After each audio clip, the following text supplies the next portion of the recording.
नमस्कार एंड आदाब दोस्तों, आपका स्वागत है We Connect Star Events and Entertainment के नए टॉक शो में कामयाबी का सफर सीजन 1 जो स्टार्स ऑफ इंडिया के सहयोग से प्रस्तुत किया जा रहा है।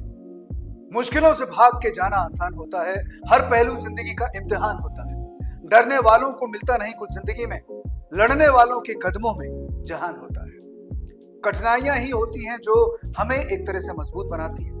हर मुश्किल एक अवसर अपनी सही क्षमता को पहचानने का और अपने आप में एक नई चमक लाने का। जी नमस्कार, मेरा नाम है अमन जतन वर्मा और आप सभी का स्वागत है हमारे नए प्रोग्राम कामयाबी का सफर सीजन 1 में। इस सफर में हम आपको रूबरू कराएंगे समाज और उद्योग जगत के कुछ ऐसे लोगों से जिन्होंने कड़ी मेहनत और कठिनाइयों का सामना करके एक तरह से अपना परचम लहराया है। चुनौतियों ने उन्हें कभी भी कहा होगा रुक जाओ, पर वो रुके नहीं। आज मुश्किल समय भी कहता होगा क्या ही इंसान था। ये रुकते नहीं, सोचते नहीं, बल्कि हर मुश्किल को एक नई राह समझते हैं। एक ऐसे ही कामयाब लोगों में एक हैं visionary leader and entrepreneur mister M.H. Chaudhary, founder of Advanced Expertise Technology Private Limited, जिन्होंने अपने सफर की शुरुआत 2004 में एक छोटे से कोटिंग वर्कशॉप से की थी जो तकरीबन 250 वर्ग फुट में एक तरह से स्थित था। आज उनकी कहानी एक प्रेरणा है, जहां एक वर्कशॉप से शुरू होकर अब उनके पास 7 मैन्युफैक्चरिंग यूनिट्स हैं जो देश भर में सफलता की ऊंचाइयों तक पहुंच चुकी है। चौधरी जी की कहानी में एक विशेष बात यह है कि उन्होंने हर कठिनाई को एक नए अवसर में बदलने का एक तरह से जुनून पाल रखा है। उनका दृढ़ निश्चय और यथार्थता ने उन्हें हर मुश्किल से निकालकर सफलता की बुलंदियों तक पहुंचाया। उनके उद्योग और समाज में उनकी उपलब्धियां स्पष्ट हैं और हम इस खास सफर को आप तक पहुंचाने का गर्व महसूस करते हैं। चौधरी जी, आप यहाँ पे आए उसके लिए बहुत बहुत शुक्रिया। It's a pleasure having you here. आपके सफर को विजुअल में एक तरह से हम पहले दिखाएंगे और उसके बाद सवालों का जो सिलसिला है वो आपके साथ शुरू करेंगे। Let's have a look. आज हम आपको एक ऐसे सफर पर ले चलेंगे जो आपके दिल को छू जाएगा और आपको नई उम्मीद देगा। ये कहानी है मिस्टर M.H. चौधरी की, एक ऐसे विजनरी लीडर की जिन्होंने अपनी मेहनत और जुनून से अपना नाम रोशन किया है। चौधरी जी का सफर एक छोटे से शहर से शुरू हुआ। उनका बचपन उत्तर प्रदेश के एक छोटे से गांव में गुजरा, जहां उन्होंने जिंदगी के पहले कदम उठाए और सपने देखे, बड़े सपने। उनकी कहानी एक आम इंसान से एक बड़े उद्योगपति बनने तक का सफर है। एक ऐसे सपने की कहानी जो उन्होंने अपने हौसले और ईमान से पूरा किया।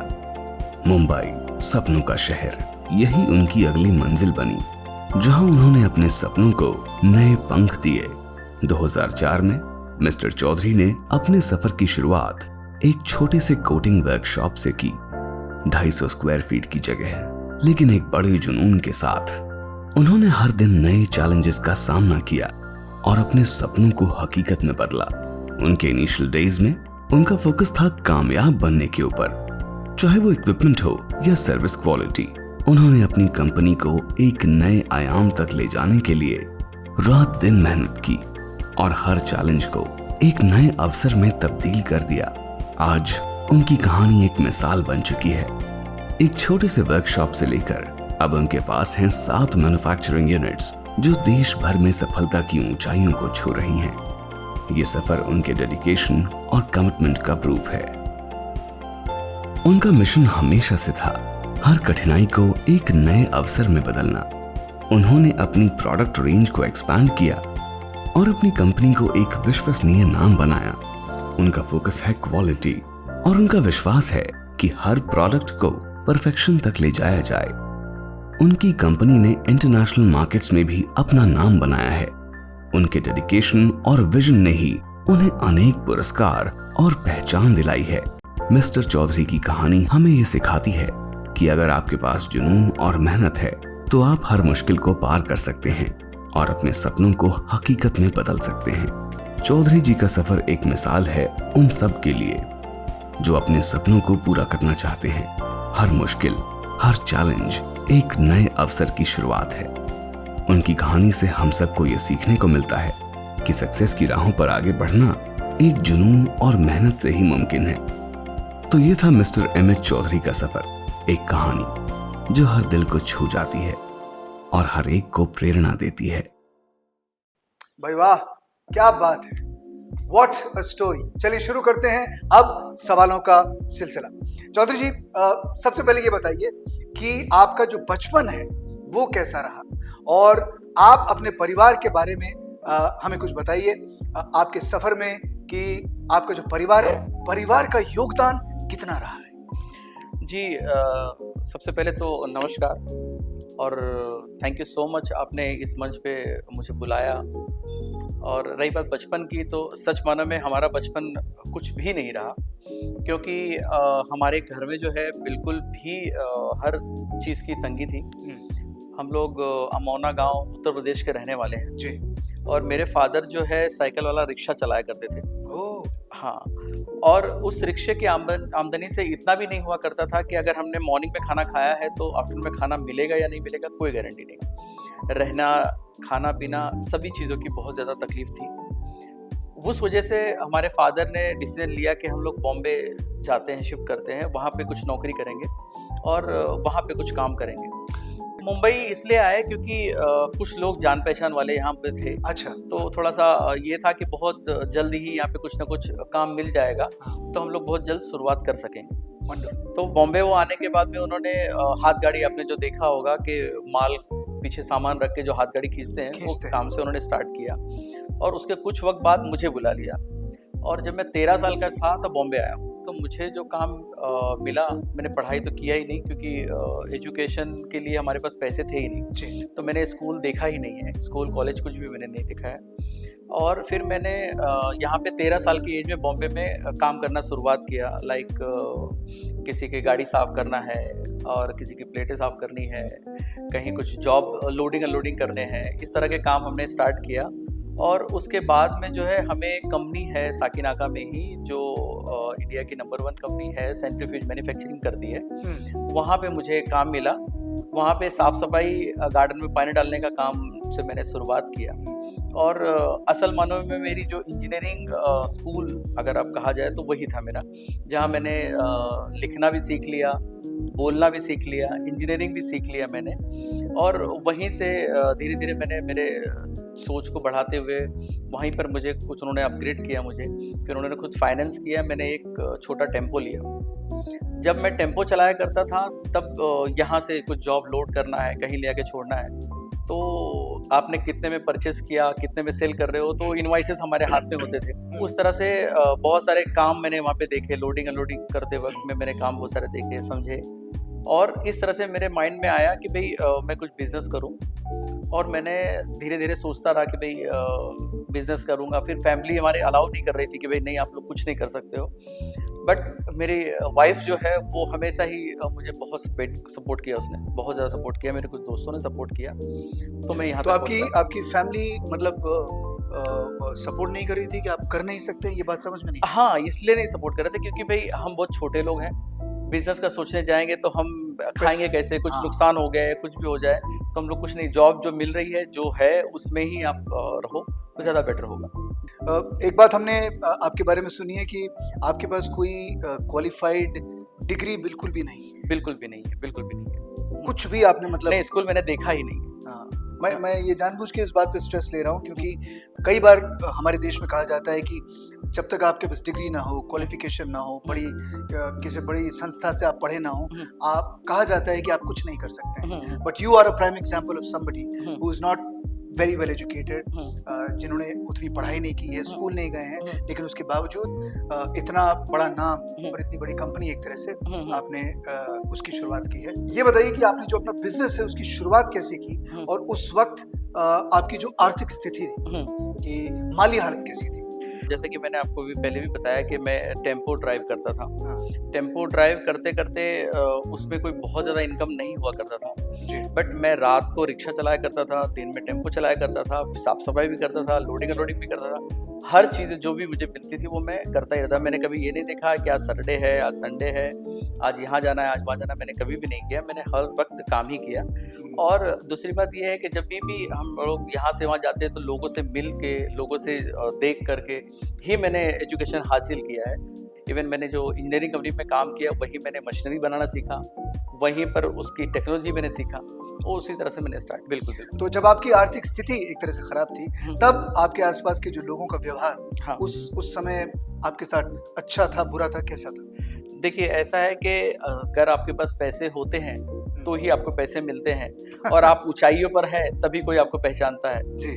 जब तक आप ये सारी चीज़ें आपके पास नहीं है तब तक आपको कोई भी नहीं पहचानता है। जब मेरे थोड़े हालात ठीक हुए तब हमने दोस्ती किया। जी। तो मेरे कुछ दोस्त बहुत अच्छे हैं जिन्होंने मुझे बहुत हमेशा मदद की। मेरी वाइफ ने मेरी बहुत मदद की और उस तरह से मैं कुछ कर पाया। मेरे दोस्तों ने मुझे हमेशा बहुत हेल्प किया। इवन मैंने जब पहला घर लिया वो भी मेरे दोस्तों ने मदद की मेरी। अच्छा। उस वक्त मैंने घर लिया। एंड आपका जो पहला जो ऑर्डर एक तरह से जो हाँ। सक्सेसफुल रहा, जो हाँ। सफल रहा, उसके बारे में बताएं। देखिए 2004 में मैंने मेरी कंपनी स्टार्ट किया। 250 स्क्वायर फीट की मेरी छोटी सी कंपनी थी और बहुत कम लागत में मैंने वो स्टार्ट किया था। और इवन ऐसा भी नहीं था कि मैं वर्कर की सैलरी दे सकूंगा, ये भी उम्मीद नहीं थी। रॉ मटेरियल खरीदने के भी पैसे मेरे पास नहीं थे जी। बट उम्मीद थी, तो मैंने वो स्टार्ट किया। और मैं लगातार 6 महीने तक लोगों के पास दौड़ता रहा काम के लिए। कोई भी काम देने के लिए भी तैयार नहीं हुआ। इवन जो कंपनी में मैं काम किया करता था, डी पारिक इंजीनियरिंग वर्क्स, उनके ओनर जो है पिनाकिन रामलाल पारिक सब हैं, उनको जब मैंने बताया कि सर मैं ये कंपनी मैंने स्टार्ट किया है और मैं आपसे काम की उम्मीद रखता हूँ, तो वो काफ़ी देर तक तो हंसते रहे वो। और फिर उन्होंने कहा कि भाई आपको पता भी है कि आप क्या करने जा रहे हो, बर्बाद हो जाओगे, आप उसमें मत जाओ, और आपका एजुकेशन भी नहीं है, आप जो काम चालू करने जा रहे हो उसका आपको फुल फॉर्म भी पता है क्या? अच्छा। तो मैंने कहा सर मुझे फुल फॉर्म तो पता नहीं है और हो सकता है शायद फुल फॉर्म में याद भी ना कर पाऊँ, लेकिन काम जरूर करूँगा सर। बहुत दिन तक उनको रिक्वेस्ट करता रहा बट उन्होंने कभी मुझे वो काम नहीं दिया, क्योंकि वो ट्रस्ट ही नहीं कर पा रहे थे कि ये रियली ये बंदा काम कर पाएगा कर क्या। पाएगा या नहीं। फिर भी मैं लगातार लोगों के पास जाता रहा, पूरा दिन भर बैठता रहा कि भाई मुझे काम चाहिए, काम जी। चाहिए, बट कोई भी अलाउ नहीं करता। इवन एक कंपनी है साइन में उनकी ऑफिस है और बहुत सारे जगह ब्रांचेस है। आरती ड्रग्स कंपनी का नाम है। वहाँ पर परचेस में मुकुंद देसाई करके हुआ करते थे। अच्छा। उनके पास मैं कई दिनों तक जा के बैठता था और बहुत बार ऐसे हुआ कि उन्होंने मुझे बोला निकल जाओ यहाँ से, हमारे पास कोई काम नहीं है, बट फिर भी मैं लोगों के पास जाता रहा। फिर एक कंपनी है मलाड में, जिस कंपनी है केमोफैब इंडस्ट्रीज, जी। जो कि सेंट्रीफ्यूज मैन्युफैक्चरिंग करती है, उनके पास मैं 2-3 दिन लगातार गया और उनको मैंने बताया मैं ये कर सकता हूँ, समझाया उनको। तो उन्होंने कहा ठीक है, मैं एक काम आपको देता हूँ, अगर आपने किया तो ही मैं पैसे दूंगा और वो सक्सेसफुल रहा तो मैं आपको पैसे दूंगा। अच्छा। तो मैंने कहा ठीक है सर, बट आप वो काम तो दीजिए मुझे। तो उन्होंने वो काम मुझे दिया और मैंने कहा सर एक काम आपको दूंगा तो मैं रेडी करने के बाद एटलीस्ट 1 वीक में आपको डिलीवरी नहीं दूंगा, तो लोगों को मैं दिखाना चाहता हूँ। ओके। तो वो काम मुझे दिया उन्होंने। फिर उसके रॉ मटेरियल के जो पैसे हैं वो मेरे पास नहीं थे सर। फिर अगेन मैं दोस्तों से, रिश्तेदारों से, बीवी के जेवर मैंने बेच दिए, उसके जो भी चीज़ें थे वो मैंने बेच दिए और मैं रॉ मटेरियल ला करके मैंने वो काम मैंने स्टार्ट किया। और काम ख़त्म करने के बाद मैंने क्वालिटी टेस्ट कराया, सारा चीज़ चेक करने के बाद में मैंने कहा सर 1 वीक रहने दीजिए। फिर जिन जिन लोगों ने मुझे भगाया था उन सारे लोगों के पास फ़ोटोज़ लेकर गया मैं। उन सब लोगों के पास मैं वापस फोटोग्राफ्स लेकर गया, उनको वापस रिक्वेस्ट करने लगा मैं कि भाई आप लोग आइए, ये जॉब के फोटोज़ देखिए और एक बार जॉब देखिए। तो बहुत सारे लोगों के पास जाने के बाद कुछ ही लोग जो है हमारे ऑफिस फैक्ट्री तक आए और उन्होंने जॉब देखा। उसमें से एक लोगों ने वापस से काम मुझे दिया, जिसका नाम है मिंटू बिजनेस करके, गोरेगांव में ही कंपनी है। अच्छा। उन्होंने मुझे दूसरा काम दिया। अच्छा। फिर मैंने वहाँ से ही मेरी शुरुआत समझो होने लगी। फिर दूसरे ने दिया, तीसरे ने दिया, चौथे ने दिया। आपने कहा कि आपकी कंपनी पहले सर्विसेज एक तरह से देती हाँ। थी, तो आपने कैसे जो मैन्युफैक्चरिंग यूनिट है वो उसकी जो स्थापना है वो कैसे होगी? देखिए इसमें ऐसा है कि जब हम बहुत सारे लोग अलग अलग इंडस्ट्री में हैं, उनकी मशीन से हमारे पास आती थी, रिपेयरिंग के लिए है, कोटिंग के लिए है, सर्विसेज के लिए जब हमारे पास आती थी, तो हम उसे जब सर्विस करते करते हमने उसको बनाना देखा, हमने समझा उसको, उसके डिज़ाइन को समझा, उसकी थ्योरी को समझा और धीरे धीरे हमने उसको बनाने के बारे में सोचा सर। फिर हमने एक मशीन बनाई, लोगों को दिया, 2 बनाई, दूसरे को दिया। इस तरह से हम अलग-अलग प्रोडक्ट बनाते गए और अभी आज के तारीख में फार्मा इंडस्ट्री के ऑलमोस्ट सारी मशीनरीज हम लोग बना रहे हैं। केमिकल इंडस्ट्री में जो भी बना रहे हैं, ऑलमोस्ट सारी मशीनरीज हम लोग बना रहे हैं, लाइक सेंट्रीफ्यूज है, एनएफडी है, बीटीडी है, मल्टी मिल है, शिफ्टर है, ब्लेंडर है, स्पार्कलर फिल्टर है, पाइप्स है, फिटिंग्स है, पैनल कंट्रोल पैनल्स है, स्विचेस हैं। इस तरह के जो भी इलेक्ट्रिकल भी जो लगता है, सॉफ्टवेयर डेवलपमेंट है, वो भी हमने स्टार्ट किया सर। इवन पूरे प्लांट डिजाइन भी हम लोग करते हैं और उसको ऑटोमेशन भी हम लोग करके देते हैं सर। क्या आप बता सकते हैं कि आपके पास अभी कौन कौन सी कंपनी के क्लाइंट्स कौन कौन से हैं? देखिए जो भी फार्मा इंडस्ट्री से बड़ी जो कंपनियां जो है आज तो की तारीख मैं- सभी मैं- के साथ में काम कर रहे हैं। ऑरबिंदो फार्मा है, सिप्ला है जी, बहुत सारे, कैडिला फार्मा है, जितनी भी फार्मा कंपनी आप देखते हैं, इनफैक्ट इस वक्त 500 से ज़्यादा क्लाइंट हमारे हैं और सभी कंपनी के साथ हम लोग काम कर रहे हैं। डेक्कन फाइन केमिकल्स है, एसआरएफ है, ये सारी जो है, ये सारी कंपनी के साथ में हम लोग अब रेगुलर काम कर रहे हैं। जिन्होंने भी हमने ऑर्डर नहीं दिया था, वो सारे लोग अब हमें ऑर्डर दे रहे हैं। इनफैक्ट आरती ड्रग्स, जैसा मैंने आपको बताया, उनका पूरा काम मैं काम करता अच्छा। हूँ। और जब मैंने आपको बताया कि जो पिनाकिन साहब जो है हमारे टी पार्क एरिया के ओनर, जो कि एक फीड पाइप या छोटा सा भी वर्क देने को तैयार नहीं थे, जी। उनकी भी बहुत सारी मशीनें हमने कोटिंग की है। तो इवेंचुअली घूम फिर के सारे लोग आपके पास आ ही गए। हाँ हाँ, बिल्कुल बिल्कुल। ये बताइए कि अभी आप मैन्युफैक्चरिंग में किस तरह की सेवाएं देते हैं? देखिए मैन्युफैक्चरिंग में हम लोग जो है फार्मा केमिकल इंडस्ट्रीज के लिए सारी सेवाएं देते हैं। आपकी फील्ड में सुरक्षा के जो उपाय हैं वो क्या इज इट वेरी इंपॉर्टेंट, बहुत जरूरी है बिल्कुल, बिल्कुल, कि बिल्कुल। सुरक्षा के उपाय लेना, बिल्कुल। और आपके जितने भी यूनिट्स है उसमें किस तरह से ये इम्प्लीमेंट होते हैं? देखिए हमने बहुत सारे सेफ्टी के इक्विपमेंट्स भी रखे हुए हैं और हम लोग एवरी वीक हमारे सारे वर्कर्स और जो स्टाफ है उनको हम लोग ट्रेनिंग भी देते हैं। इवन अगर आउटडोर से कोई कस्टमर विजिट कर रहा है, इंस्पेक्टर कोई विजिट कर रहा है, तो उसको भी हम लोग 15 मिनट्स पहले हम लोग उनको ट्रेनिंग देते हैं कि आपको कैसे जाना है, कैसे आना है, किन चीज़ों का ख्याल रखना है। जी। इस तरह से हम लोग रेगुलर, हमारी प्रैक्टिस है और सेफ्टी का हम लोग पूरा ख्याल रखते हैं। Absolutely. और जो बहुत नेसेसरी भी है। बिल्कुल। एब्सोल्युटली। आगे आपकी कंपनी का मतलब in the next couple of years target क्या रहेगा? देखिए सर, सबसे पहले हमारा कंपनी का टारगेट है कि न्यू टेक्नोलॉजीज को हमें देखना है, नए टेक्नोलॉजी कस्टमर के रिक्वायरमेंट को समझना है और नए ऑटोमेशन की तरफ हम लोग जा रहे हैं। और हमें बहुत सारा हमने सोच रखा है कि ब्रांचेस हमें नए ओपन करना है। इस तरह से हमने सोचा हुआ है जी। Sir. And are there any awards जो आपको मिले हैं? किन अवार्ड से आपको सम्मानित किया गया है? देखिए लॉकडाउन के पहले तक तो हमें कोई अवार्ड नहीं मिला सर। हाँ, बहुत सारे कस्टमर ने हमें अप्रिशिएट किया, अच्छे काम के लिए अप्रिशिएट किया। बहुत सारे लेटर्स हमें कस्टमर ने दिया है, अच्छे काम के लिए, फास्ट काम के लिए, अच्छी सर्विसेज के लिए दिया है।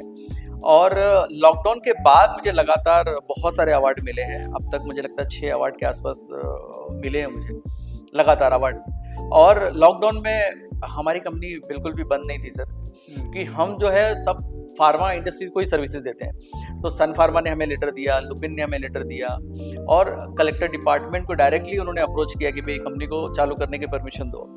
हमें परमिशन मिली, हमारे सारे लोगों को परमिशन मिली। हम पूरे लोग वहाँ फैक्ट्री में ही रह के हमने सारी फार्मा कंपनी को जो है सर्विसेज दिया। अगले 5 सालों में एक तरह से आपको क्या लगता है कि आप कंपनी को कहाँ पर जाते हुए देखते हैं, किस लेवल पे पहुंचते हुए देखते हैं?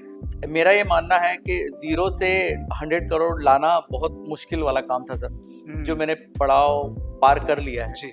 और यहाँ अब जो स्टेटस है मेरा, वो मैं हर कंपनी में बहुत ही अच्छे तरीके से सप्लाई कर रहा हूँ, रेगुलरली बिजनेस कर रहा हूँ। तो कुछ सालों में मैं सबसे ज़्यादा अपने ब्रांचेस इंक्रीज करना चाहता हूँ। ऐसे कई सारे जगह है जो माइंड में है कि मुझे वहाँ मेरे नए प्लांट लगाने हैं और धीरे धीरे मेरी कंपनी को आगे ले जाना है। और प्रोडक्ट रेंज जो हमारे हैं वो और भी बहुत सारे इंक्रीज करने हैं माइंड में जी। और ऑटोमेशन की तरफ बहुत सारा चीज़ इम्प्लीमेंट करना है मुझे। मैंने कई कंपनीज का देखा है कि वो लोग एग्जीबिशंस भी करते हैं। बिल्कुल। तो डू यू थिंक कि आप भी इस तरह के कुछ एग्जीबिशंस अपने कंपनी, अपने प्रोडक्ट्स के करने वाले हैं? सर हम लोग लगातार एग्जीबिशंस करते हैं और इंडिया में भी करते हैं, आउट ऑफ इंडिया भी करते हैं। हम लोग ईयरली अप्रोक्सीमेटली 13 से 14 एग्जीबिशन लगातार हम लोग करते हैं साल में। हॉबीज, खेल कूद या कुछ एंटरटेनमेंट में क्या करते हैं व्हेन यू हैव कुछ स्पेयर टाइम जब आपके पास होता है तो करते क्या है? सर सच मानो में तो खेलने का टाइम हमें कभी मिला ही नहीं सर। जी। और ये मौका ही नहीं मिला सर हमें, क्योंकि हमारे पास वैसे हालात ही नहीं थे कि हम खेल कूद कर सकते। जब मौका मिला तब वो खेलने का वक्त ही खत्म हो गया था सर, पहला जी। बात ये। तो मुझे ट्रैवल करना बहुत पसंद है, हम्म, और खासकर जिस जगह पे हम लोग एग्जीबिशंस नहीं करते हैं तो वो मैं देखना पसंद करता हूँ सर, और देख देख के नई चीजें सीखना पसंद करता सीखना हूँ। पसंद है। तो मुझे ट्रैवल सबसे ज़्यादा पसंद है सर। तो मोस्टली मैं जब भी मेरे पास इस तरह का टाइम होता है तो नए नए एग्जीबिशंस होते हैं तो मैं ट्रैवल करता हूँ सर। आखिरी सवाल, सक्सेस की डेफिनेशन आपके लिए क्या है? सर देखिए, हर इंसान की सफलता की परिभाषा मुझे लगता है हर इंसान का अलग अलग है। कोई कुछ सोचता है, कुछ सोचता है, कोई कुछ सोचता है सर। बट एक इंसान एक मुकाम पे आने के बाद जो अपने पलट के पीछे देखता है, जो सक्सेस चीज़ें देखता है, लोगों का व्यवहार देखता है, लोग क्या वैल्यू दे रहे हैं आपको वो व्यवहार देखते हैं, फैमिली में क्या वैल्यू मिल रही है वो देखते हैं। आज मैं ये देखता हूँ कि मैं कभी कभार मैं अपने बेटे को ही पूछता हूँ कि भाई आप क्या करना चाहते हो, आगे क्या करोगे? जी। तो वो कहता है भाई मैं आपकी तरह बनना चाहता हूँ। तो मुझे ऐसा लगता है कि भाई सफलता की परिभाषा यही है कि लोग हम जैसा बनना चाहते हैं। क्या बात है। तो यही मेन मैं बोलना चाहता हूँ। और दुनिया में तो हर लोगों का अलग अलग, सबका अपना अपना डिफिनेशन, अपना अपना सोच है, और सबकी अलग अलग परिभाषा है सर। चौधरी जी, हम चाहते हैं कि आपकी कंपनी हमेशा एक तरह से सफलता की जो ऊंचाइयां हैं उसे छूती रहे। आप यहाँ पर आए, आपने इतनी प्रेरणा, इतनी सारी बातें अपने बारे में बताई, एंड आपकी जो सक्सेस स्टोरी है, कहाँ से, बल्कि मैं तो कहूँगा जीरो से नीचे, माइनस से आप निकल के आए हैं और आज इतनी बड़ी कंपनी आपने खड़ी की है, 7 individual units all over India. So thank you so much, आपका बहुत बहुत शुक्रिया। आप यहाँ पे आए, आपने अपनी लाइफ हिस्ट्री, लाइफ स्टोरी हमें बताई। वेल, तो ये थे चौधरी साहब, इनकी सक्सेस स्टोरी आज हमने इस एपिसोड में आपको बताई है। आज का एपिसोड यहाँ पर ख़त्म होता है। आपसे फिर मुलाकात होगी हमारे अगले एपिसोड में, जिसमें एक और इंसान के साथ, एक और शख्सियत के साथ हम आपको मिलवाएंगे, आपको रूबरू करवाएंगे। तब तक के लिए well, be happy, stay safe and आदाब, नमस्कार।